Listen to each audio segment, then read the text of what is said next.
안녕하세요. 커피 브레이크 최문기 목사입니다. 벌써 목요일입니다. 여기 체코는요, 지금 수요일 저녁인데요. 오늘은 제가 집 앞에 있는 공원에 산책을 갔습니다. 일주일에 3-4번씩 가는 곳인데, 거기서 같이 간 분이 이 나무가 호두나무야 이러는 거예요. 호두죠.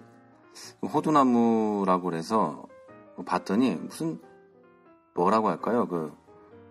키위 비스무리한 게 하나 달려 있어요. 그러더니 이제 그분이 그걸 딱 따시더니 그거를 발로 밟아요. 그러면서 이렇게 얘기하시더군요. 호두가 안에 들어있고 이 껍데기는 만지면 그 안에 나오는 즙 같은 걸 만지면 손이 이게 다 버린다 그래요. 뭐가 묻는 게 아니고 손에 그 껍데기가 벗겨지고 물집 같은 게 생길 정도로 좋지 않다 그러더라고요.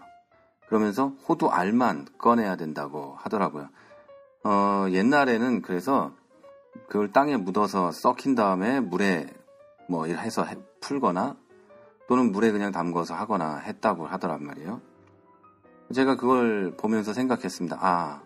우리도 안에 깊은 곳에 있는 성령이 드러나게 만들어야지 껍데기에 있는 이런 닿으면 상하는 그런 것들을 자꾸 드러내면서 살진 않아야겠다라는 생각을 했습니다.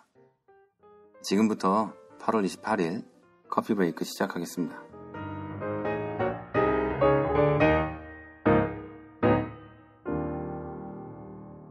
네, 저는 조금 전에 호두에 대한 얘기를 했죠. 호두는 보지 못한 분도 많이 계실 거예요. 아니면 제가 혼자 좀 서울 촌놈 이런 거라서 모르는지도 모르죠. 그런데 여러분 은행은 다 아실 거예요. 은행. 저는 은행 열매를 되게 좋아하거든요. 은행 먹는 거, 구워 먹는 거 이런 거 되게 좋아해요. 그런데 은행도 안에가 딱딱한 게 들어있고 그 안에 열매를 먹죠. 근데 껍데기는 그 냄새가 되게 나잖아요. 그리고 그 껍데기는 못 쓰는 걸 거예요. 이게 버린단 말이에요. 제가 호두하고 은행 얘기 이렇게 하고 있는데요. 두 개 다 껍데기는 못 써요. 그리고 그 안에 딱딱한 껍질이 있고 그 안에 먹을 수 있는 것이 들어있어요. 보통의 과일은 껍질이 있다 해도 그냥 씻어서 먹기도 하고 다 그러는데 이것들은 그렇지 못하죠. 이걸 보고 견과류라고 하잖아요. 딱딱해서 그러겠죠. 이것들의 특징은 다른 것들은 모르겠어요. 호두하고 지금 저는 은행 열매만 얘기했는데 근데 은행은 견과류가 아닌가요? 모르겠네요. 뭐라고 부르는지. 어쨌든 이 두 개는 껍데기는 못 써요. 그리고 그 껍데기는 호두 같은 경우는 사람을 상하게 하죠. 그런데 사람은요, 껍데기를 보고 모든 것을 판단합니다. 껍데기는 중요한 게 아닌데요. 여러분 그런 거 경험하셨나요? 교회에서 여러분의 껍데기가 누군가를 상처 주는 일 경험하셨습니까? 여러분 속은 그렇지 않은데 그 껍데기, 그 냄새나는 껍데기를 다 벗어버리지 못해서 거기서 나오는 그 호두 즙 같은, 호두 껍데기의 즙 같은 그런 게 나와서 사람들의 상처를 입히는 이런 걸 경험해 보셨나요? 아니면 누군가가 벗지 못한 그 껍데기 때문에 또 상처받은 일은 없으신가요? 사람들은 대부분 내가 받은 상처는 기억하는데 내가 준 상처는 잘 기억 못합니다. 아니, 기억을 못하는 게 아니라 기억을 하지 않죠. 그건 저도 마찬가지인 것 같고요. 항상 저 사람이 나에게 한 짓만을 생각을 하게 되죠. 그리고 그 사람도 나에게 한 짓을 생각하게 되죠. 결국에는 평행선을 달리게 되고 헤어지게 되겠죠. 자, 그러면 그런 경험들이 여러분도 다 있으실 거예요. 그런 경험이 있는데 참 희한한 거는요. 이런 경험이 있는 사람임에도 불구하고 무언가의 껍데기만을 보고 판단하게 된다는 겁니다. 여러분, 제가 이 말씀을 드리는 이유는 이거예요. 껍데기만 보고 무언가 판단했을 때 여러분 모두 상처를 받으셨었는데 껍데기만 보고 또 판단하고 다시 그 길을 가고 있는 우리들이 정말 안타깝기 때문이에요. 제가 이 얘기를 하고 있는 목적입니다. 우리 크리스천 TV 카페에 뜨끔한 신앙 상담소라는 그런 코너가 있습니다. 메뉴가 있는데 거기에 우리 카페 회원님이신 버시님께서 글을 남기셨어요. 거기에 이런 글이 써 있습니다. 저는 한 번도 세상 사람들이 말하는 큰 교회에 적을 두고 다녀본 일이 없습니다. 의도한 것은 아니지만 항상 가보면 그렇더라고요. 보통 30-40명 되는 조그만 공동체에 함께했고 가난한 한인 개척교회는 대부분 소유 건물이 없어서 외국 교회에 새방살이 예배를 봅니다. 지금 출석하는 교회는 올해로 12년째 되는군요. 그동안 별별 일 참 많았습니다. 지금은 주일학교, 청년부, 장년부 다 합쳐서 40명 정도 채 안 되는 것 같습니다. 조그마한 신앙 공동체 안에서 믿음 생활은 여간 외로운 일이 아닙니다. 정이 들라 치면 떠나시고 주님을 섬기는 일, 예배, 그거 외에 다른 프로그램이나 기관들이 없으면 실망하고는 크고 화려한 특별한 프로그램들이 있는 교회로 가버리죠. 그런 분들을 탓하는 게 아닙니다. 모두 다 제각기 자기 신앙을 찾아 떠나시는 길 축복해 드려야죠.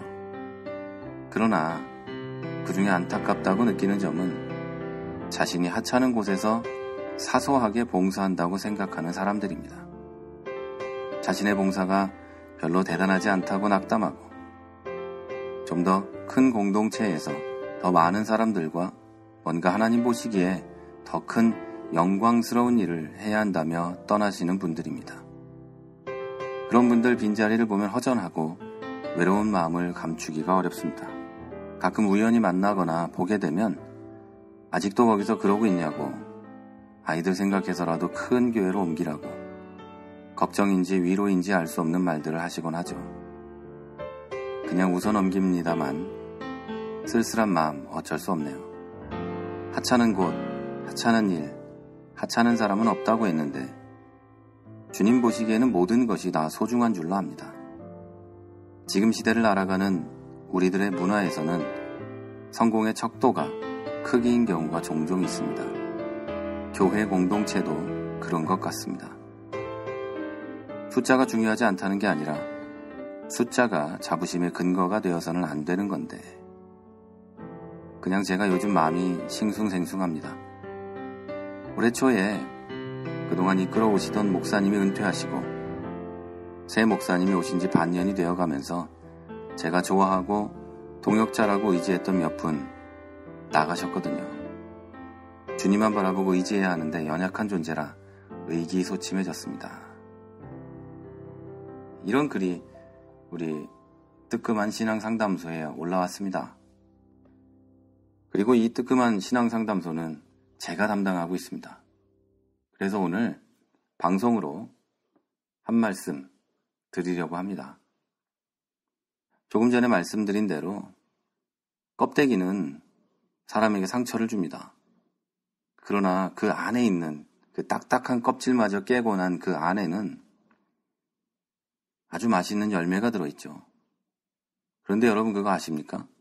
딱딱한 껍질을 깰 때 손으로 깨거나 막 그러다 보면 호두 같은 건 다치기도 하죠. 그 껍질을 깨는 것은 나를 다치게 하기도 하고 누군가를 힘들게 할 수도 있습니다. 그런데 그 껍질은 깨져야 하는 거죠. 그러고 나면 그 안에 사람을 기쁘게 하고 하나님을 기쁘시게 할 만한 것들이 들어있는 거죠. 사람도 그런데요. 자, 교회도 마찬가지입니다. 교회의 그 모든 껍데기는요, 은행 열매같이 썩어 문드러지고 냄새나고 없어져야 될 것들입니다. 본질과 아무 상관없는 거죠. 교회 안에 있는 그 많은 프로그램들 전부 호두 껍데기 같은 거예요. 그 안에 호두 열매가 먹을만하지 않으면, 그 안에 것이 썩어 있다면 껍데기는 아무리 화려해도 소용이 없는 거죠.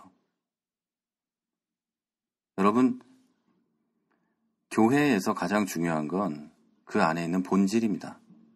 그 교회가 정말 하나님을 섬기는 교회인가, 예수 그리스도를 주로 섬기는 자들만 모인 교회인가, 이게 본질이에요. 그리고 한마음 한뜻으로 모여서 앞으로 달려가는가, 그게 본질입니다. 저는 그렇게 생각합니다. 교회가 크더라도 그 본질이 살아있는 교회는 좋은 교회입니다. 자, 이런 얘기예요. 호두 껍데기가 겁나게 큽니다. 막 껍데기가 한 1m 돼요. 물론 그럴 리는 없겠지만 그래요. 그러나 그 안에, 저 안에 호두 열매가 정말 멀쩡하고 건강한 열매가 들어있다면 그 껍데기만 벗기면 그 안에 있는 열매를 가지고 그걸 판단할 수 있습니다. 물론 그 열매를 깨는 동안 손에 묻으면 상처를 받을 수도 있고 그 열매를 어떻게 부시는 동안 냄새가 날 수도 있고 합니다. 그건 껍데기에서 나는 냄새예요. 그거는 별로 신경 쓸 일이 아닙니다. 여러분, 은행 열매 제가 좋아한다 그랬는데요. 전 옛날에 한국에 있을 때 은행 열매 주스러 다니면서 그 은행 껍데기 다 벗겨가지고 이렇게 먹었어요. 제가 좋아하니까. 그런데 그거 벗겼는데 안에 열매가 막 되게 조그맣고 막 깨져 있거나 썩어 있거나 막 이러면 열이 확 나는 거죠. 그것하고 똑같습니다. 껍데기는 두껍든 얇든 냄새나든 냄새가 안 나든 크게 중요하진 않습니다. 그 껍데기를 깨면서 누가 다치기도 할 거고 냄새나기도 하고 그렇지만 어쨌든 그건 중요한 게 아닙니다. 중요한 건 그 안에 있는 중심에 있는 겁니다. 저는 큰 교회라고 무조건 비난하진 않아요. 그 큰 교회가 예수 그리스도를 믿는 자들의 모임인지 아니면 서로 인간관계로 맺어져서 서로 뭐 먹고 사는 것 때문에 모인 교회인지 이 사람이 이 사람에게 얽혀있고 이 사람이 이 사람에게 얽혀있고 또 큰 교회들은 그런 게 있잖아요. 거기 가면 뭐라도 얻을 수 있는 뭐 그런 느낌? 그래서 한국에는 어떤 교회에 어느 대통령 때는 그 교회가 미어 터졌다는 뭐 이런 얘기도 있잖아요. 자, 거기는 예수 믿는 사람들이 모인 게 아니죠. 그 안에 예수 믿는 사람도 있겠죠. 그러나 그 모임은 예수 믿는 사람들만의 모임은 아니죠. 자, 교회라는 건 그렇습니다. 여러분, 조금 전에 버신님이 올려주신 글을 읽었죠? 큰 교회, 작은 교회 그건 중요한 게 아닌데요. 많은 사람들이 작은 교회에는 어떤 프로그램이 없다고 떠나고 성경 공부가 없다고 떠나고 뭐가 없다고 떠나고 자꾸 떠납니다. 그리고 정들만 하면 가는 게 대부분이죠. 마음에 안 든다고. 그리고 자기 신앙생활에 도움이 된다고 떠납니다. 그러나 여러분, 중요한 건 내가 교회에서 무엇을 하고 있느냐가 중요한 게 아닙니다. 그리고 내가 교회에서 어떤 프로그램에 참여하고 있느냐가 중요한 게 아닙니다. 굉장히 오해를 많이 하시는데요. 여러분이 1년 365일 교회를 가고 별게 다 있는 성경 공부를 다 해도 여러분 중심에 예수 그리스도가 주인이 아니면 여러분 아무것도 아닙니다.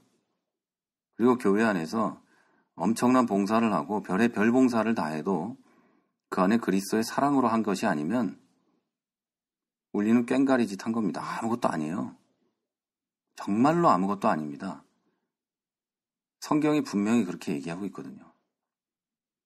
그러나 작은 교회에서든 큰 교회에서든 성도를 사랑하는 마음으로 덕을 세우는 마음으로 내 은사를 다해서 누군가에게 무엇을 베풀고 교회를 위해 헌신하고 봉사하고 성도를 위해 헌신하고 봉사하면 그것은 하나님이 아실 거고요. 천국에서 해같이 빛날 만한 그런 일입니다. 좀 극단적인 예를 들어볼까요? 예수님도 이런 예를 드셨는데요. 어떤 분이 돈이 많아서 일주일에 헌금을 1억씩 합니다. 1억씩. 그런데 어떤 분은 돈이 없어서 정말 돈이 없지만 교회를 사랑하는 마음으로 하나님 앞에 감사하는 마음으로 매주 1,000원씩 합니다. 1억 대 1,000원입니다. 돈의 가치는 비교할 수 없습니다. 1,000원으로는 아무것도 하지 못하지만 1억으로는 큰 일을 할 수 있다고 생각합니다. 그러나 여러분, 돈이 많아서 그냥 헌금하는 거지만 나 그냥 돈 많으니까 내는 거야 하는 사람과 정말 돈이 없지만 1,000원이라도 하나님을 사랑하는 마음으로 헌금하는 사람이 있다면 1억은 하나님 앞에 아무것도 아니지만 1,000원은 하나님 앞에 천하보다 귀한 게 됩니다. 이걸 명심하셔야 돼요. 하나님 앞에 큰 교회, 작은 교회 없습니다. 하나님 앞에 하찮은 일, 좋은 일, 하찮은 사람, 하찮은 곳 없습니다. 저희 교회는요, 어느 날은 우리 집 식구까지 해서 10명도 안 나올 때 있어요. 그럴 때는 참 저희 교회가 아래층에서 예배를 드리다가 2층으로 올라간 걸 후회할 때가 있습니다. 야, 이거 너무 조금이라 민망한 거예요. 그 장의자가 3줄이 있는데 그 장의자 3줄에 2명씩, 3명씩 앉아 있는 거예요. 무슨 말인지 아시겠죠? 길게 뒤로 늘어선 장의자가 3줄이 있는 거예요.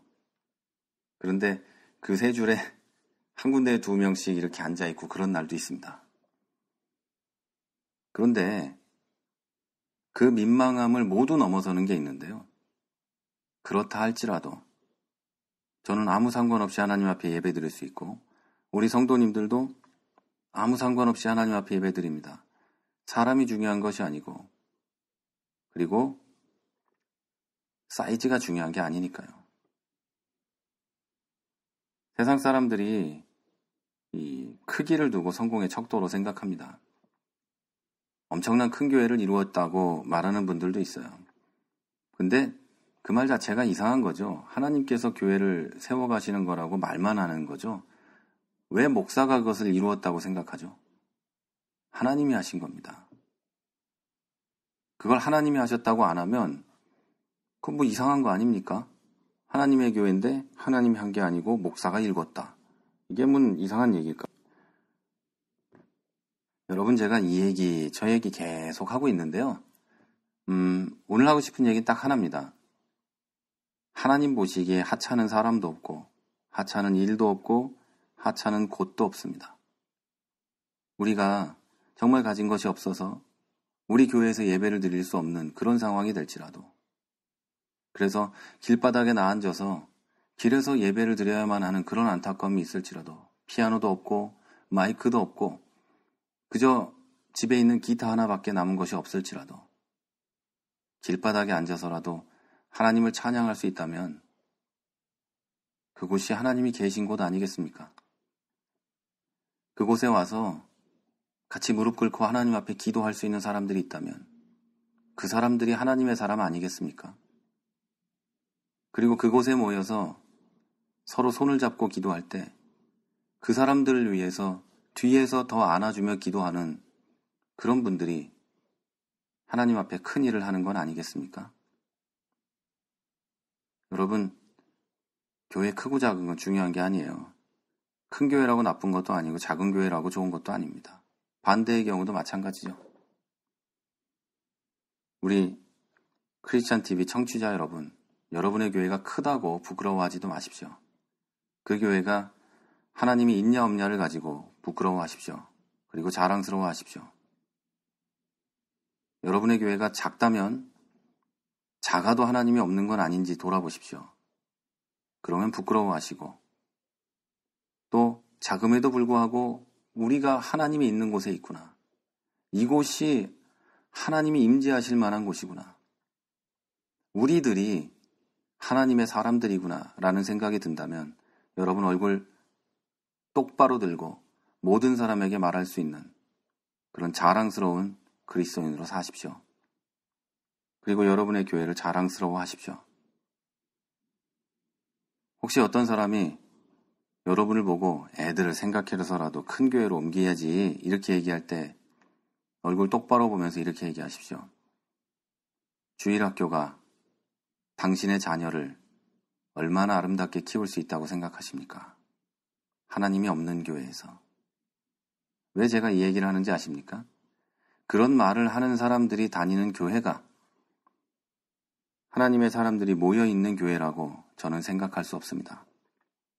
그런 말을 하는 사람들이 다니는 교회의 목사가 하나님의 사람이라고 저는 생각할 수 없습니다.